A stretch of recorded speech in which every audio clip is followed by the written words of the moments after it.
What's up, everybody? Welcome back to No Faking Sports. I'm your host, David Kincaid, and we got a football game to play. We have gotten rid of the weak link in the room. I'm sorry, guys, but I just call it like I see it. Personally, I don't have nothing against Seth Latrell, but it's just beginning to be too much. Okay. I want to talk about this week and what we need to do in order to be competitive in this football game. We already know our defense is going to play lights out. Last week, we only gave up a touchdown, a 2-point conversion, and 2 field goals. That's it. That's 14 points that our offense gave, that our defense gave up. Our offense gave up the other 21 points off turnovers. So if we can replicate that, because our defense hasn't been giving up a lot of points all year. If you look at the games that we have lost, we haven't given up a lot of points. We haven't been blown out. It's just that our offense has given us nothing. So I'm going to give you the keys to victory this game and what we need to do in order to win this game. Now, the first thing I'm going to start off with is we need to know what we have personnel-wise. One of the biggest mistakes that Seth Latrell was making was wanting to throw the ball on first down, be in empty sets, and this is the problem with that. I said this before. Number one, all of our top receivers are hurt. So you got a bunch of young guys that are coming in that don't really know the offense. How can I tell? They're looking around. Play is called. They've been thrown into the fire. They haven't played at this level. They haven't played at this speed. There's more information to process. This is not high school. I can't just put you out there and say, go run a go ball. The schemes are a lot more complex on the offensive side and on the defensive side of the ball, from which they are seeing and knowing which route do I run. That's point number one. Point number two, the offensive line has been banged up. Even though a lot of them have come back, they're still banged up.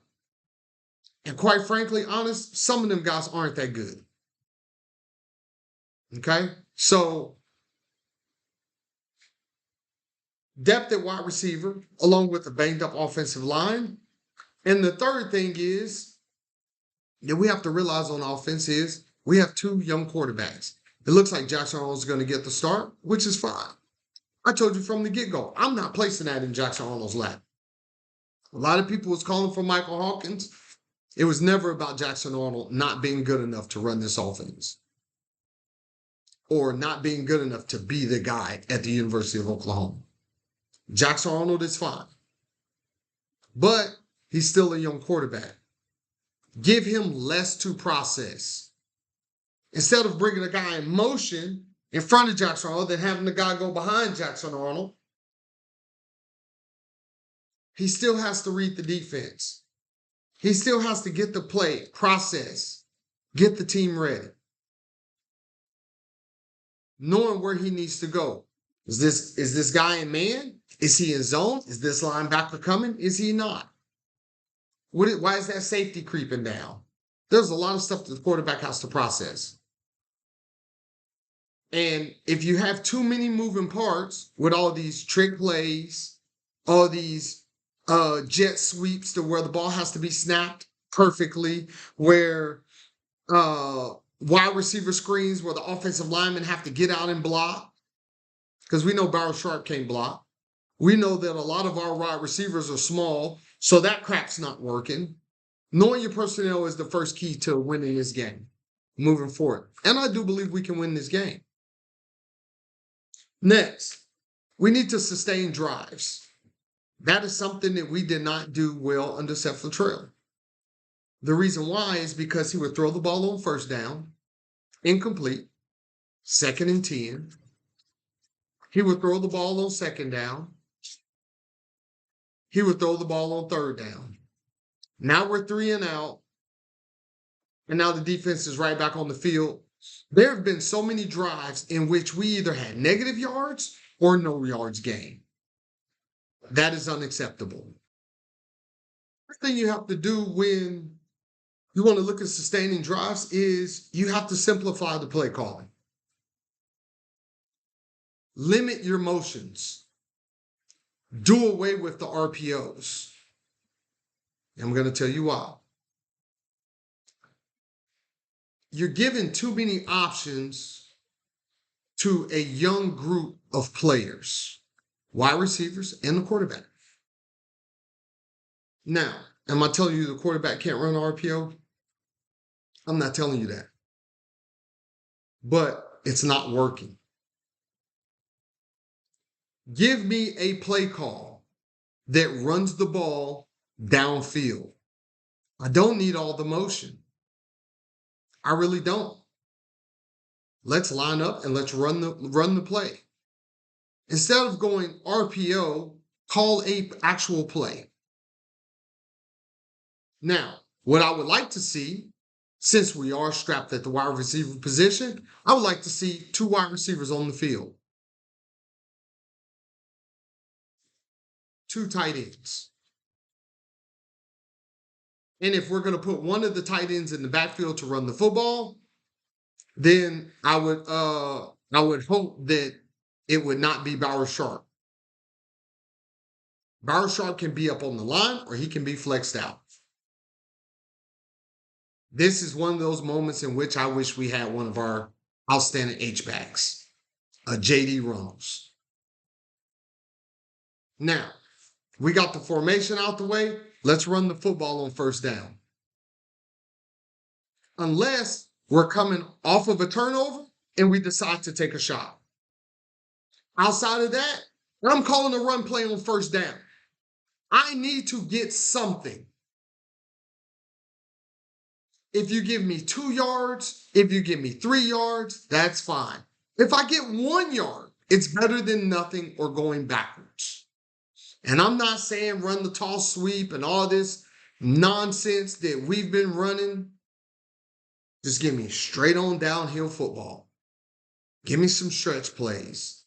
Give me some counter trade. Give me some traps. Give me some dives. Give me some leads.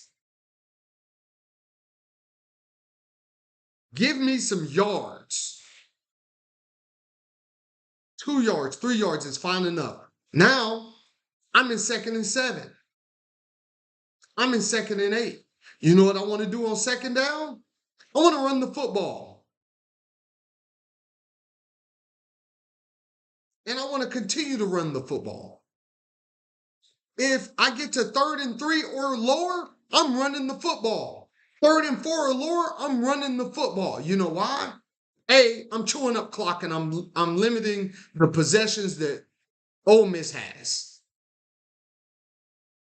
2, I'm not putting my quarterback in a position to where he has to make all the plays. I have Javonte Barnes in the backfield. I have Gavin Sawchuk in the backfield. I have 4 running backs back there with Taylor Hicks and the freshman that I feel comfortable in running the ball. And I'm going to increase my time of possession. And I'm going to decrease the amount of time that my defense is on the field. I should be able to put together an 8 to 12 play drive. Now, I might not score a touchdown on each one of these drives. But you know what I'm doing? I'm changing the field position. One thing that is hard for you to, that's going to be hard for Ole Miss to do is drive the ball the length of the field on our defense. Not many people have been able to do it all year.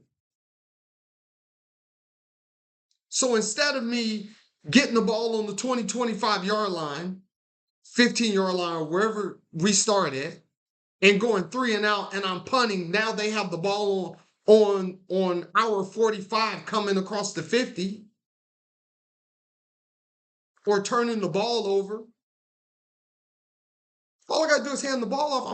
I'm not too much worried about turnovers if my running backs hold on to the football.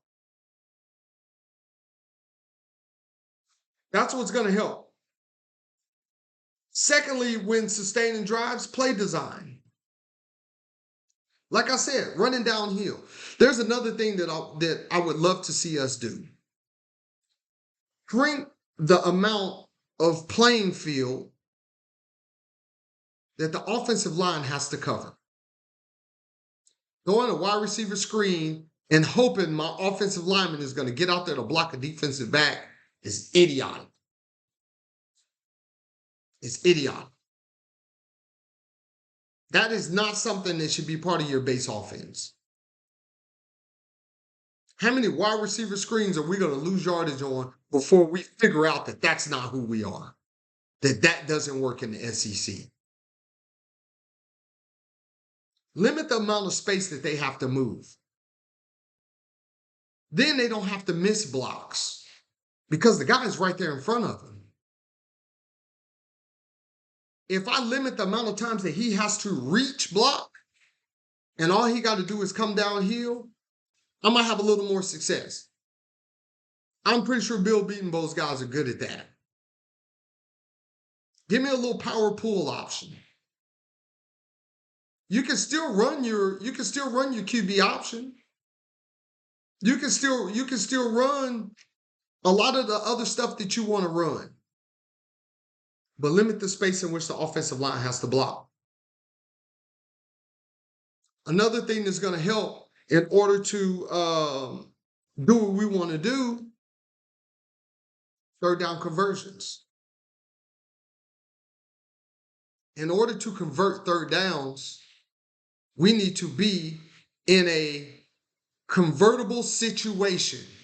3rd and 5, 3rd and 4, 3rd and 3, in which I have my entire playbook. I can continue to run the ball on that. I can maybe run a wide receiver screen. I can maybe run a slant. I can get a crossing route. I can run a wheel. Because my guys don't have to block a long time because I don't have to go 15 yards. I don't have to go 10 yards. Because I set myself up on 1st and 2nd down by running the football. And even if it's 3rd and 6 and you decide to run the football and we don't get it, that's fine.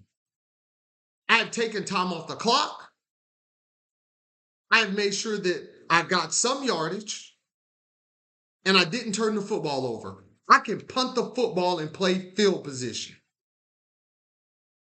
Something that we did beautifully last time we won the national championship when we beat Florida State.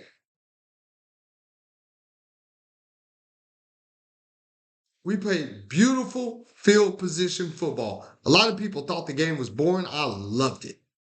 I loved every minute of it. Last thing we need to do is more explosive plays. And when I say more explosive plays, I'm not talking about getting in 5 wide receivers and just trying to throw the ball every damn down. Jackson Arnold needs to be on the pitch count. He doesn't need to throw the ball more than 15 to 18 times a game. You give me 18 pass attempts, 20 pass attempts, I'm fine with that. You give me 20 pass attempts, 25 to 30 rush attempts, I'm a happy camper. Because one thing that I know is there won't be 30 points on the board from the other team. We don't have an offense that can put up 30 points. So, explosive plays are going to come from me running the football, them adding more people to the box. Now I can play action fake, max protect. I can run a banana, a drag, a cross, a flare. I can get some guys open. Get them going one way, come back the other way. Max pass protect. You see a single high safety because we've been running the football. Now you can take a one-on-one shot with Brendan Thompson. Now you can take a one-on-one shot with Zion Raggins. Some of these speedy wide receivers that we have on the field. But you're not going to do that in 5 wide and they got 2 high safeties. and they're only sending 4, and they're playing zone, and they're playing man, and nobody's open. Yeah, we're going to hit a little 4-yard, 5-yard curl every now and then. That's what they gave us. But you can't sustain a drive doing that. The hardest thing in football to do is to sustain a drive. And the more complicated you make your offense, the harder it's going to be to execute those plays going down the field. I don't understand how this is so hard. This is football. It doesn't change. The problem is when you try to you end up outsmarting yourself by not going by basic fundamental football principles on the offensive side of the ball. This is egregious. If you don't know how offense should be ran, go back and watch Kansas City Chiefs. Go back and watch San Francisco 49ers. They just played this weekend. They both ran the ball beautifully. Don't go and look at their pass plays because we don't have Patrick Mahomes. We have a young quarterback that needs some grace. He needs some help. You need to protect him. And I said this at the beginning of the year. And we didn't protect it. And then we put it on him and took him out the game and put in a freshman. He looked pretty good. But we still didn't do nothing. We beat Auburn.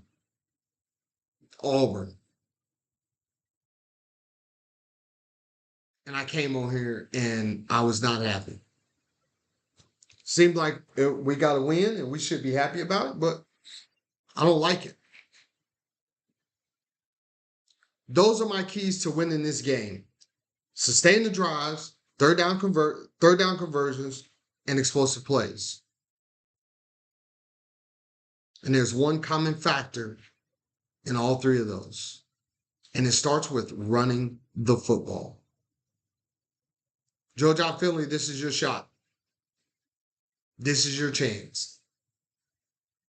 I understand that you came up with Seth Luttrell, and that's probably the offense that you're going to run, which is fine. It's not the offense. It's the scheme that you come up with. It's the plays that you decide to build on, to work off of. I don't want you to build your plays off of a wide receiver screen. I don't want you to build your plays off of all goes. I don't want you to build off of RPOs. Build on what works. Go back and watch the last 20 national champions. Every national champion since we've won our last one in 2000. And what do they all have in common? They run the football and play good defense. Great defense. Even the ones that had record-breaking offenses like Joe Burrow, they ran the football.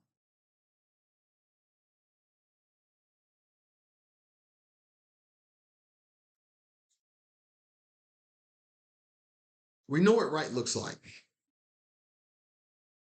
For God's sake, somebody do it. Somebody just do it. Sooner fans, what I want you to pay attention to is the first series. The first series is going to let you know how this game is going to go.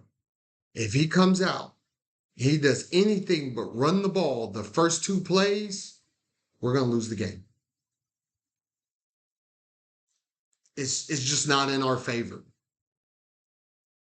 We have to make this game ugly. If we run the football, control the time of possession, control field position, then we'll put them in a position they don't want to be in. Ole Miss is beatable. And we can beat them. But we're not gonna beat them if we think we're gonna step on the field with Ole Miss and Joe John Finley is going to magically call this awesome passing exhibition, and he's going to outduel Lane Kiffin.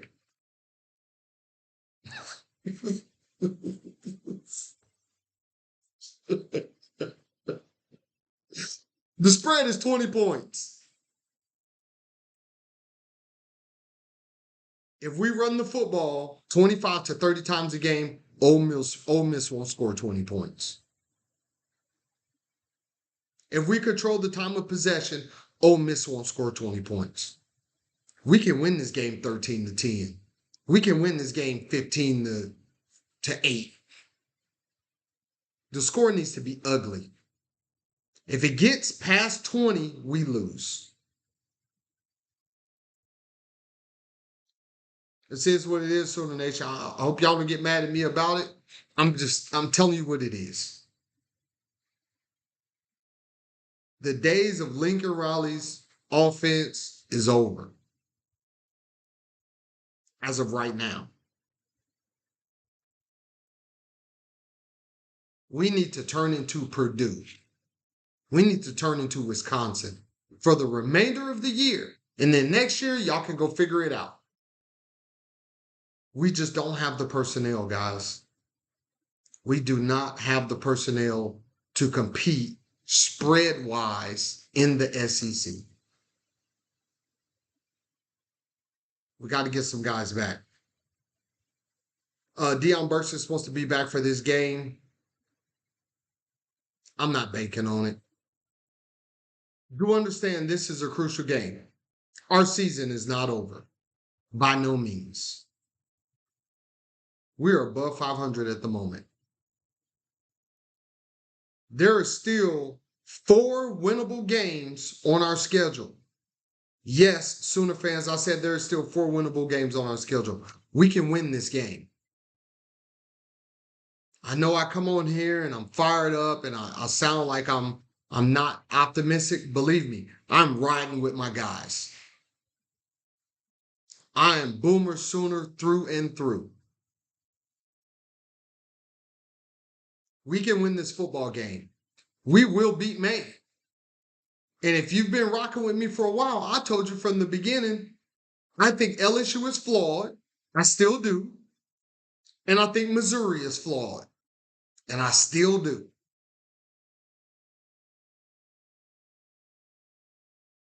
We could have beat Tennessee. There's only really one team on our schedule that I didn't feel comfortable about us beating, and that's Alabama. And that's because of the offensive line issues. Defensive line, we match up well. Linebackers, we match up well. Cornerbacks, not so much. Safeties, yes. But we got to give our defense some help this game and really put Jackson on in manageable situations. Drop down in the comments. Do you agree with what I'm saying? Do you disagree with what I'm saying? How do you feel about the game going into this week? I know our guys are beat up. It feels like the fan base is beat up. We're not used to this. I do believe that Brent Venables will figure it out. As far as UNLV and the go-go offense, guys, it's a no for me. It's a lot of flash. It works at UNLV. It's not going to work in the SEC, guys. So that go-go offense, I'm not saying that we need to run power run the entire time we in the SEC, but we need a pro-style offense. The go-go offense is not a pro-style offense. Joe John Finley can actually do it if he gets in the lab. He looks at what NFL teams are doing and what they're being successful at. Not just the plays, but the totality of their offense and the way that they call plays and the way that they build off of stuff. That's what's going to work. The teams that are ran like NFL organizations are the teams that are successful. That's why Nick Saban was successful for so long. That's why all of his offensive coordinators and defensive coordinators that have come up under him, Kirby Smart, Lane Kiffin, Steve Sarkisian. That's why those guys are successful. That's all I got for you, man. Until next time, peace.